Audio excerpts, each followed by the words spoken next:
Bonjour tout le monde, alors je fais cette petite vidéo pour vous avertir d'un top imminent en termes local. Donc on a toujours identifié que la tendance était haussière depuis cette zone-là. Et ce qu'on voulait, c'est une tendance haussière qui dure. Donc il va falloir une correction pour que on puisse avoir une tendance haussière durable, nous amener à notre cible en novembre. Donc là, on voit que le RSI commence à être en surachat et on voit un volume qui est en train de diminuer dans la montée depuis 5 jours, depuis 4-5 jours. Et on arrive sur des zones intéressantes. Donc première observation, on voit que par rapport à la 30 WMA, le prix a tendance à s'éloigner d'une certaine distance. Alors c'est pas toujours la même évidemment, mais on peut observer certaines mesures de move. Et on voit que là il commence à être dans la zone où il va commencer à falloir faire attention. Donc dans cette zone-là, jusqu'à 102, hein, ne pensez pas qu'on va aller tout droit, on va faire une petite correction, au moins une petite respiration. Donc là, on est dans la zone où il faut commencer à faire gaffe. En plus de ça, on a les mesures de move standard. Donc par exemple, celui-ci, c'est de ce haut-là à ce bas-là, hein. Des mouvements qui se répètent. Donc on voit que ça nous amène à 99 000. On aurait celui-là aussi, qui est déjà en train de cycler. Donc ça m'étonnerait pas que ce soit celui-là qui commence à avoir un impact.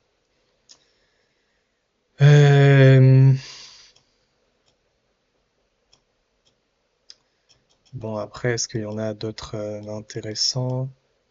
On voit que ce mouvement-là, c'est quand même celui à privilégier, hein. Par exemple, de là à là, en étant très très boule. De là à là, etc. Des fois, il va un peu plus loin, on le voit. Donc, ça ne veut pas dire on va rejeter ici, hein. C'est juste une observation pour le moment et dire, ok, on est sur une zone, on est trop en achat. Est-ce qu'on est intéressé à commencer à vendre un petit peu ou pas? Donc là, on voit qu'on va avoir des divergences baissières en 4 heures, sans doute, à moins qu'il push énormément. Et on aura sans doute un signal de vente sur le Fu Cypher bientôt. Peut-être commencer à observer ici. Euh, à voir ce que fait le volume aussi. Ça va être une bougie très intéressante parce qu'elle a énormément de volume. On va voir comment le prix manœuvre autour de cette bougie. J'ai l'impression qu'il n'y a pas de wick, effectivement. On n'a pas de wick sur cette bougie-là. Donc, et sur celle d'avant non plus. Intéressant. Sur celle-là non plus. Ah si, on en a une sur celle-là. Mais pas sur celle-là. On peut aller vérifier là-haut, hein. Regardez ici. Le bas et l'ouverture sont les mêmes. Ok, celle-là aussi. Bizarre, étonnant. Euh, Ici aussi, d'accord. Donc ça, c'est sans doute un signe que le marché va vouloir revenir les rééquilibrer, hein. C'est très rare qu'on laisse des bougies sans wick, sans venir les chercher en tout cas. Généralement, quand on laisse une bougie sans wick, hop, et comme celle-là, on vient la rééquilibrer. Oui, ça peut même être un niveau d'achat. Il y a celle-là aussi qui a été laissée. Bon, c'est rare, mais bref, ok. On va revenir sur l'index. Donc là, en daily, qu'est-ce qu'on a? On a l'order block en backside. Avec donc ça c'est le backside, ça c'est l'order block. Donc moi ce serait mes cibles privilégiées pour le moment. À voir, hein, on avait observé qu'on avait cette résistance circulaire là qui a pété. Donc j'essaie de voir si j'avais une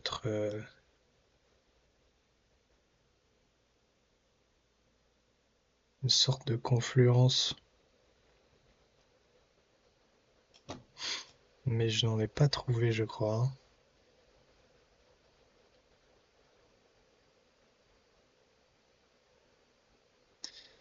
Ça aurait du sens que ça ce soit, mais c'est pas assez. Ce serait pas valide.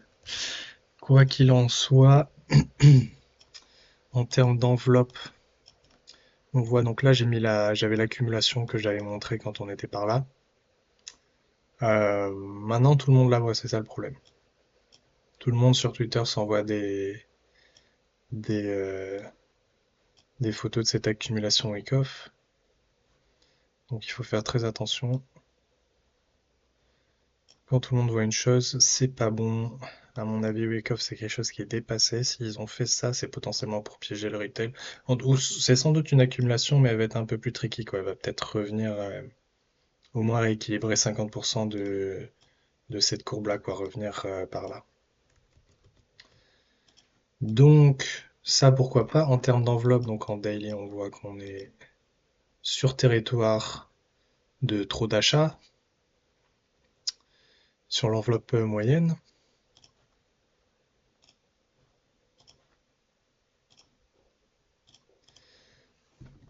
En 4 heures, on est clairement en surachat. Donc si on dépasse un petit peu et qu'on revient, ça sera un bon signal de short. Vous voyez qu'on a tendance à dépasser beaucoup hein, sur ces enveloppes-là. En une heure, on est clairement en surachat. Mais encore une fois, on va attendre qu'on dépasse et qu'on re-rentre. Et à la limite que cette enveloppe-là parte dans l'autre sens.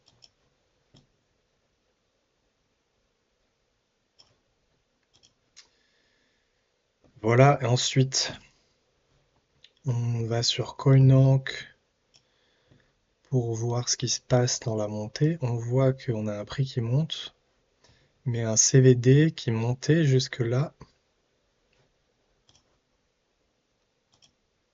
mais qui descend depuis. Donc on voit qu'il y a une distribution qui est en train de s'opérer dans ces zones-là, et donc ça nous intéresse, donc on va regarder ce qui se passe. Là, on voit que le CVD PERP, donc les positions futures qui sont en train de s'ouvrir, restent stables, mais on a plus de longues que de shorts. En fait, si on a des longues qui s'ouvrent en haut, ça veut dire qu'on va cracher. Si on a des shorts, ça veut dire qu'on va monter généralement. Encore une fois, c'est pas quelque chose qui marche 100%, mais c'est une observation qu'on peut faire qui est assez intéressante. En fait, quand on cherche à identifier un top, on veut qu'il y ait des gens qui longuent, qui sont induits à l'erreur en fait, qui pensent que le prix va continuer à monter pour pouvoir les sortir du marché et gagner de l'argent. Inversement, quand le marché descend, on veut voir des shorters pour continuer. Oui, c'est ça. Non, non, non, ah, je dis des bêtises, pardon. C'est l'inverse en tout cas. Donc là, euh, si on a des longues, ils vont pas pouvoir profiter. On va les sortir dans le sens. Et effectivement, si c'est ça, si on est en bas et qu'on a des shorters qui se manifestent, eh bien on va pas les laisser gagner de l'argent, on va remonter, on va les sortir. Donc voilà, on veut juste observer ce genre de divergence. On a la divergence de volume, on a tout qui nous indique qu'on est très très proche d'un top. Après la question c'est l'opération, comment est-ce qu'on va opérer?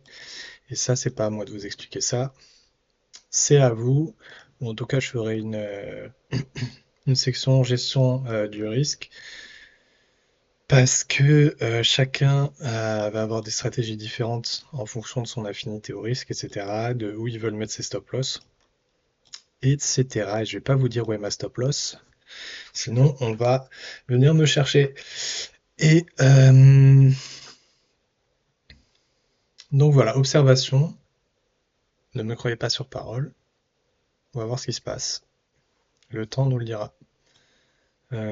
J'espère que ça vous aura aidé et je vais bien sûr refaire une vidéo quand le marché aura décidé si j'ai eu raison ou si j'ai tort.